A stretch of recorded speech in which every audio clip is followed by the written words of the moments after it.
Good evening students, welcome to Sarvapratham Pathshala. आज हम करेंगे हिस्ट्री का chapter 2, kings, farmers and towns. इस चैप्टर में बेसिकली हम 600 BCE से लेके 600 CE के बीच में जो मेजर चेंजेस हमें देखने को मिले हैं और जो शिफ्ट्स हमें यहाँ पर हड़प्पा और ऋग्वेद के पीरियड के बीच में हमें जो चेंजेस नोटिस करे हैं हमने हिस्टोरियंस ने, वो हम पढ़ेंगे। और किस तरीके से इस टाइमलाइन में जितने भी किंग्स और रूलर्स आए हैं, इन्होंने इंडिया की हिस्ट्री में एक सब्सटैंशियल अमाउंट ऑफ इनपुट दिया है और कैसे उन्होंने हमारी हिस्ट्री को फ्रेम किया। Let's move to the first topic जो हम करेंगे, which is of course our introduction. और हम इसमें बेसिकली देख रहे हैं कि कैसे हड़प्पन सिविलाइजेशन और ऋग्वेद के टाइम पीरियड के बीच में एक गैप हमें देखने को मिला है। इसको हम डार्क एज भी कंसिडर कर सकते हैं, बिकॉज डार्क एज हम उसे कहते हैं जब हम ज़्यादा ग्रोथ या फिर एक स्टैग्नेंट ग्राफ देखने को मिलता है ग्रोथ में किसी भी एरिया या किसी भी कंट्री की हिस्ट्री में, उसको हम डार्क एज से रेफर करते हैं। ठीक है, अब यहाँ पे हमने एग्रीकल्चरल सेटलमेंट्स कैसे कैसे बढ़ रहे थे, लोग कैसे एग्रीकल्चर की तरफ और ज़्यादा मूव कर रहे थे। हमने पैस्ट्रल डिपेंडेंस पे भी देखा कि हड़प्पा का जब एंड हुआ तो लोग कैसे पैस्ट्रलिज्म की तरफ बढ़ रहे थे, एग्रीकल्चर की तरफ बढ़ रहे थे। तो of course there is a substantial growth in these practices as well as. हमने मेगालिथ्स बेसिकली ये जो आप ये वाले नहीं ये भी सॉरी मेगालिथ्स बेसिकली स्टोन्स होते हैं बड़े, जिनको हम कॉर्प्सेस को इस्टेब्लिश करने के लिए यूज़ करते हैं। उसका हमने यहाँ पे यूज़ देखा है in both central and south India. अब 6th सेंचुरी में जो मेजर और डेवलपमेंट्स हुई थी वो थी महाजनपद्स की, एम्पायर्स की और किंगडम्स की। एज वेल एज हमने देखा है कि कैसे आयरन टूल्स, ये वाले जो आप आयरन टूल्स देख रहे हैं, ये उस टाइम पे एमर्ज होके आए थे। Very important point again. And as well as हम ये देखेंगे कि किस तरीके से कॉइन्स यहाँ पे एक एस्टैब्लिशमेंट क्रिएट करते हैं for the use of currency. And these are the coins which we see during this period in the early 6th century। और later जाके हम ये भी देखेंगे कि कैसे अलग अलग डायनेस्टी के रूलर्स ने अपने कॉइन्स निकाले और कैसे पर्टिकुलरली ये कॉइन्स अपनी जगह में एक इम्पॉर्टेंट रोल प्ले करते थे। एक और पॉइंट हमें करना है which is also most important, which was Buddhism and Jainism. Buddhism and Jainism, ये जो दोनों रिलीजन हैं और इनकी इस्टेब्लिशमेंट, इनका emergence is in the 6th century of India. So इस चैप्टर में आप ये दोनों रिलीजन्स के बारे में भी पढ़ेंगे और कैसे इन दो रिलीजन की किताबों ने महाजनपद्स के किंग्स के बारे में मेंशन किया है। 6th सेंचुरी के बारे में पर्टिकुलरली जितने भी डेवलपमेंट्स हम आगे पढ़ेंगे उनको भी डिस्क्राइब किया है। Yes, so the next topic is the earliest states we see, the 16 Mahajanpads. So the Mahajanpads were characterized by two kinds of government. हम दो गवर्नमेंट्स की यहाँ पे बात करते हैं, एक है आपकी मोनार्कियल गवर्नमेंट और एक है आपकी नॉन मोनार्कियल गवर्नमेंट। अब जहाँ पे मोनार्कियल गवर्नमेंट होती थी, इट्स नेचुरली कि वहाँ पे किंग होता था। जहाँ पे नॉन मोनार्कियल गवर्नमेंट होती थी वहाँ पे होती थी ओलिगार्कीज। ओलिगार्कीज में क्या होता है कि basically there are group of members और group of people who collectively control a state और अ लैंड, और इनको हम राजा से यहाँ पे सिग्निफाई करते हैं। साथ ही साथ महावीरा एंड बुद्धा दोनों ही ऐसी वज्जी संघ से बिलोंग करते थे, जो कि अगेन एक ओलिगार्की थी, एक नॉन मोनार्कियल स्टेट थी। ठीक है, और ये जो राजास थे ये मिलकर लैंड को और साथ ही साथ वहाँ के जितने भी रिसोर्सेज हुआ करते थे उसको कंट्रोल करते थे, उनको बेसिकली रेगुलेट करते थे। फिर आते हैं हम फोर्टिफिकेशन पे। फोर्टिफिकेशन का कंसेप्ट क्या है? बेसिकली लेट्स से आपका पैलेस है and you want to protect yourself from the outside world और एनिमीज से आप अपने आप को प्रोटेक्ट करना चाहते हो, तो आप वॉल्स क्रिएट कर लेते हो लंबी लंबी। जैसे रेड फोर्ट के बाहर बहुत लंबी वॉल्स है, वो एक्चुअली फोर्ट का पार्ट नहीं है बट वो वॉल्स हैं एंड वो काफ़ी ऊंची है, उनको क्रॉस करके उस साइड जाना काफ़ी मुश्किल है। ठीक है, सो वो बेसिकली एनिमीज से खुद को बचाने के लिए पिछले टाइम के राजा बनाया करते थे। उसके बाद आते हैं हम एडमिनिस्ट्रेशन पे। सो नेक्स्ट टॉपिक है धर्मसूत्रास। धर्मसूत्रास जो थे वो संस्कृत टेक्स्ट हुआ करते थे जो कि ब्राह्मण्स लिखा करते थे, सो दैट जो किंग्स हैं वो एक ऑर्डर से अपनी ड्यूटीज़ को परफॉर्म करें। अब इन ड्यूटीज़ के अंदर ये लोग इंक्लूड करते थे कि कैसे आप एनिमी टेरिटरीज़ को एक्वायर कर सकते हो, और एनिमी टेरिटरीज़ को एक्वायर करना एक लेजिटिमेट तरीका है किंग के लिए अपने आप को किंग मानना और घोषित करना। बेसिकली ये लेजिटिमेसी जो थी ये इनकी जनता को, जो इनके जन होते थे, जो लोग होते थे, उनको इनके लिए ज़्यादा फेवरेबल बनाती थी। साथ ही साथ लाइकलीनेस बढ़ जाती थी जनता के मन में अपने किंग के लिए जब वो धर्म का पालन करता था। अब ये जो धर्म था ये धर्म सूत्रा से रिलेटेड है। नेक्स्ट टॉपिक पे आते हैं which is the rise of Magadh. जो मगध है वो 6th सेंचुरी और 4th सेंचुरी BCE के बीच में इसका जो हम पढ़ेंगे कि कैसे ये चेंज हुआ, ठीक है, एंड इसका इम्पोर्टेंस क्या है। एंड अभी के मॉडर्न डे बिहार में मगध पड़ता है, one of the most powerful mahajanapada में से ये एक था। अब जो मगध था वो इसलिए फेमस है, पहला कि इसके किंग्स बहुत ही एम्बिशियस थे, ठीक है, इतने एम्बिशियस किंग थे कि इनकी इस जगह की डेवलपमेंट बहुत ही अच्छी तरीके से करी है, और ऐसे भी मीन्स यूज़ किए हैं जो कि काफ़ी गलत भी थे, ठीक है। अब यहाँ पे कौन कौन से किंग्स थे वो जानना ज़रूरी है।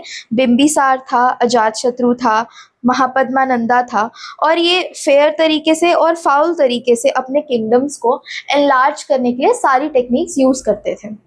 नेक्स्ट है वो है आपका जियोग्राफिकल पोजीशन क्या थी इस एरिया की। जो इस एरिया की जियोग्राफिकल पोजीशन थी ये इसको काफ़ी एक फेवरेबल जगह पे रखती थी। फॉर एग्जांपल आयरन ओर्स, यहाँ पे काफ़ी आयरन ओर्स और आयरन डिपॉजिट्स थे जो कि हेल्प करती थी किंग्स को, वॉरियर्स को अपने लिए वेपन्स बनाने में, और ये एक डिसएडवांटेज की तरह प्ले करता था उनके एनिमीज़ के लिए क्योंकि वो आयरन ओर्स को यूज़ नहीं कर पाते थे अपने लिए, ठीक है। एज वेल एज ये जो readily available rich iron ore था ये कहीं ना कहीं इनको ट्रेड में भी हेल्प करता था। दूसरी जो आपके एनिमी टेरिटरीज़ है या फिर फ्रेंडली टेरिटरीज़ है उनके साथ ये आयरन का ट्रेड भी किया करते थे। सो काफ़ी अच्छी ज्योग्राफिकल पोजीशन थी इनकी। नेक्स्ट हम आते हैं एग्रीकल्चर पे। मगध का जो सेंटर था वो मगध बेसिकली गंगेटिक प्लेन के बीच में आता था, ठीक है। तो यहाँ पे एलुवियम एंड साथ ही साथ इमेंसली फर्टाइल लैंड थी। काफ़ी इम्पॉर्टेंट है ये दोनों ही पॉइंट्स जानना, बिकॉज जब फर्टिलिटी होती है अच्छी लैंड की तो वहाँ पे हार्वेस्टिंग भी अच्छी होती है, साथ ही साथ वो एक जगह जो होती है वो अबंडेंट हो जाती है, ठीक है, अब उनकी पॉपुलेशन के लिए, किंग के लिए, और काफ़ी वेल्थ लाती है कंट्री में। नेक्स्ट है ट्रांसपोर्ट। अब क्योंकि इतनी अच्छी ट्रिब्यूटरीज थी तो इन ट्रिब्यूटरीज को यूज़ करके ट्रेड और ट्रांसपोर्ट में भी यूज़ किया जाता था। काफ़ी ही फंक्शनल थी इनकी पूरी लोकेशन। नेक्स्ट हम इनके हॉर्सेस एंड चैरियट्स को भी पढ़ेंगे एक बार। इसमें ये पॉइंट नहीं है सो प्लीज़ इस पर ध्यान दीजिएगा। हॉर्सेस एंड चैरियट्स काफ़ी इंपॉर्टेंट हुआ करते थे एंड ये लोग ग्रीक से अपने हॉर्सेस और एलिफेंट्स मंगाते थे। इवन नंदास ने अराउंड 6000 एलिफेंट्स की कैवलरी रेडली अवेलेबल रखी हुई थी at their zones, so that उनको कभी भी उनकी अगर नीड पड़े तो वो उन्हें यूज़ कर सके। नेक्स्ट हम आते हैं कि कैसे अर्ली एम्पायर्स इस्टेब्लिश हुए। सो चंद्रगुप्त मौर्य जो थे इन्होंने मौर्यन एम्पायर की इस्टेब्लिशमेंट करी है। नेक्स्ट हम आ जाते हैं, हाँ, एक और इसमें इम्पॉर्टेंट पॉइंट है राजगृह। राजगृह बेसिकली इनका फोर्टिफाइड हिल था और कैपिटल थी मगध की, ठीक है। लेटर इसकी जो कैपिटल थी वो शिफ्ट करके पाटलिपुत्र को कर दिया गया था, ठीक है। राजगृह पहले थी, पाटलिपुत्र बाद में थी। So very important again which is to be noted. Next हम आते हैं मौर्यन एम्पायर पे। मौर्यन यस,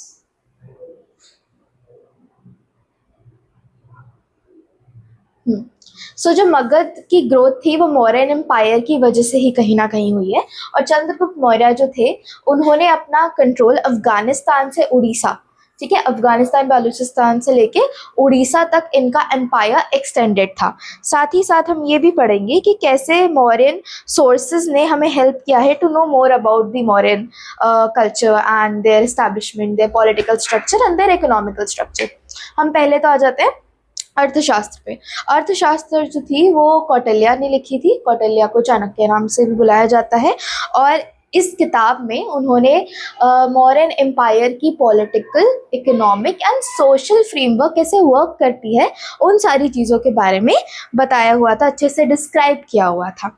नेक्स्ट हम देखेंगे कि कैसे कौटिल्य जो थे वो उन्होंने बेसिकली इस्टेब्लिशमेंट करी थी चंद्रगुप्त मौर्य के पूरे एम्पायर की। कहीं ना कहीं उनको किस तरीके से प्लान करके अपना एम्पायर चलाना चाहिए, किस तरीके से एक अच्छा एम्पायर, एक परफेक्ट एम्पायर वर्क करता है, ये सारी चीज़ें उन्होंने इस्टेब्लिश करी थी। और कौटिल्य उनके प्राइम मिनिस्टर थे और कहीं ना कहीं बहुत ही इंपॉर्टेंट रोल वो प्ले करते हैं।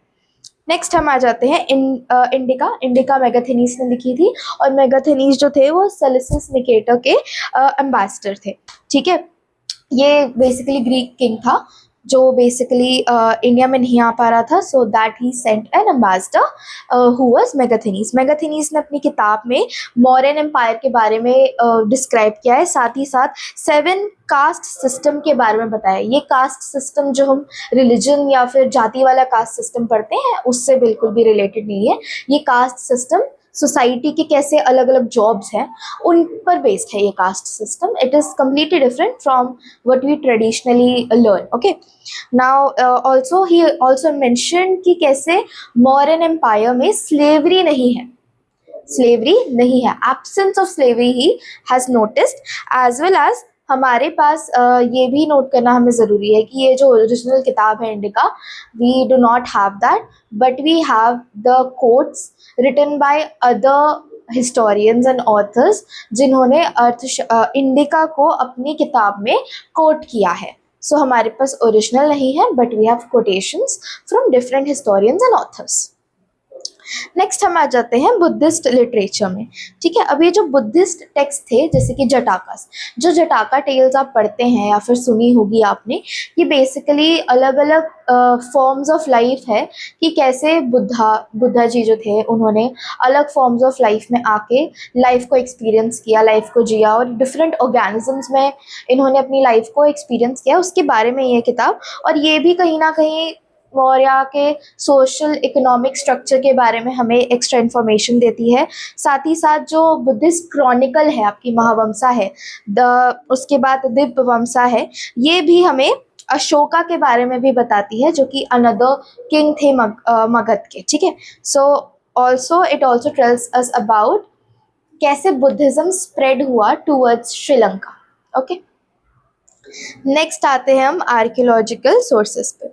जो आर्कियोलॉजिकल सोर्सेज है उसमें पहले तो हम पढ़ेंगे अशोकन के एडिक्ट्स। अशोकन के addicts, yes yes yes, next Ashoka and धामा। यस, सो अशोका जो था वो चंद्रगुप्त का ग्रैंडसन था, and he was the first ruler to inscribe messages on stone surfaces, rocks and pillars. अब ये जो इसने messages inscribe करे हैं, it was about Buddhism and how he experienced life and the loss of life and the pain, suffering that he had to go through, and also he experienced by other people's life in the war of Kalinga. Okay, you must have heard about the war of Kalinga, जिसमें अशोका जो था उसने basically वो war करी थी, and after that war it was such a bloody war that he got traumatized by it, and later he basically reemphasized and उसने अपने actions पर रियलाइजेशन लाइट डाली और अपने आप को करेक्ट करने की, सुधारने की कोशिश करी फ्यूचर में, and he also to do that accepted Buddhism so that he could basically it leads to the point कि उसने stone surfaces पे inscriptions करवाई थी। ओके अब ये जो अशोकन एडिक्ट्स थे, ये रॉक एडिक्ट्स थे और पिलर एडिक्ट्स थे, साथ ही साथ केव इंस्क्रिप्शंस भी इसमें इंक्लूड करी जाती हैं। और इंडियन सब कॉन्टिनेंट में हमें ये अलग अलग जगहों पे मिलती है। जेम्स प्रिंसेप ने भी इसके बारे में अपनी किताब में लिखा हुआ है कि कैसे अशोका ने अपनी ये जो जितने भी इनके एडिक्ट्स थे उसमें इंस्क्रिप्शंस करवाई थी। हमें मटेरियल रिमेन्स भी मिलते हैं। हम ये भी पॉइंट पढ़ लेते हैं एक बार, धामा वाला। धामा जो था बेसिकली इसमें वो मैसेजेस इंक्लूड करे गए थे जो जिसमें हमें बताया गया था कि हमें एल्डर्स की रिस्पेक्ट करनी चाहिए, हमें जनरोसिटी रखनी चाहिए टूवर्ड्स ब्राह्मण्स, काइंडनेस रखनी चाहिए टूवर्ड्स, काइंडनेस शो करनी चाहिए towards slaves and servants, and religious tolerance होनी चाहिए हमें कि हम किसी भी रिलीजन, किसी भी बिलीफ को एक्सेप्ट कर सके, हमें एक्सेप्टेंस आए। ठीक है, साथ ही साथ धामा महात्मास वो लोग थे जिनको इन धामास को मेंटेन करने के लिए रखा गया था, ये देखने के लिए रखा गया था कि जो अशोका एक्चुअली में इंस्क्राइब और लोगों को बताने की कोशिश कर रहा है, क्या वो एक्चुअली लोगों तक पहुंच रहा है, क्या लोग एक्चुअली उस चीज़ को अपनी लाइफ में एक्सेप्ट करके फॉलो कर रहे हैं या नहीं कर रहे हैं। तो इनका स्पेशल, बेसिकली ये लोग स्पेशल ऑफिसर्स हुआ करते थे जिनको धामा का मैसेज प्रोपोगेट करने के लिए रखा गया था। नेक्स्ट आते हैं हम मौर्यन एडमिनिस्ट्रेशन पे। ओके, मौर्यन एडमिनिस्ट्रेशन जो था ये काफ़ी it is a very important topic and again very fascinating topic, because administration उस टाइम पे इतना डेवलप नहीं हुआ था, बट कौटिल्य की वजह से we see such unique features of administration in Mauryan Empire that we should study it obviously. Okay, ये जो कैपिटल थी और जो यहाँ के प्रोविंशियल सेंटर्स थे ये काफ़ी इंपॉर्टेंट ट्रेड रूट्स थे। ठीक है, जैसे कि तक्षशिला, उज्जैनी, और ये लॉन्ग डिस्टेंस ट्रेड रूट्स जैसे कि सुवारंगिनी से कनेक्टेड थे, मतलब इनको कनेक्ट किया गया था ताकि जो गोल्ड माइंस थे कर्नाटका से दूसरे पार्ट्स ऑफ इंडिया में पहुंच सके जो कि मौर्यन कंट्रोल्ड है। सो जो रूलर थे, अगेन नेक्स्ट पॉइंट इज, जो रूलर थे वो हाईएस्ट सोर्स ऑफ अथॉरिटी रखते थे, और साथ ही साथ इनके जो काउंसिल ऑफ मेंबर्स थे वो उन्हें एडवाइस करते थे कि उन्हें क्या क्या डिसीजंस लेने चाहिए सो दैट वो अपने एम्पायर को और अच्छे से डेवलप कर सके। नेक्स्ट पॉइंट हम पढ़ेंगे, स्ट्रैटेजिक इंपॉर्टेंस क्या थी। These centers were located on important long distance trade routes. Again, सुरवांगिरी जो कि गोल्डन माउंटेन्स थे, कर्नाटका से तक्षशिला एंड उज्जैन से इनको कनेक्ट किया गया था सो दैट गोल्ड माइंस आराम से ट्रांसपोर्ट करे जा सके। मिलिट्री एडमिनिस्ट्रेशन भी थी, मेगाथनीज अपनी किताब में मेंशन करते हैं। ये आपका फर्स्ट पार्ट कंक्लूड हो चुका है एंड नेक्स्ट पार्ट में हम पोस्ट मॉडर्न को कंटिन्यू करेंगे। For more such videos please हमारे चैनल को सब्सक्राइब एंड शेयर करिए। Thank you so much.